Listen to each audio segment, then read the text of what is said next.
Hey everybody, my name is Marcus, and in this video I will show you how you can easily fix a reliable packet 1 error in your Among Us game. So what you want to do is just be in Among Us, and when you're going to click here on online,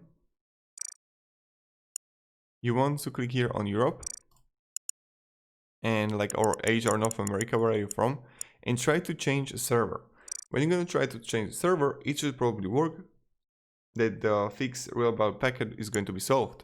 So yeah, you're just in Among Us and just click here on the right bottom corner and just Asia or North America. That's pretty much it. Thank you very much everybody for watching. If you have any questions, ask me down below in the comments. I'll be really happy to help you, and yeah, goodbye.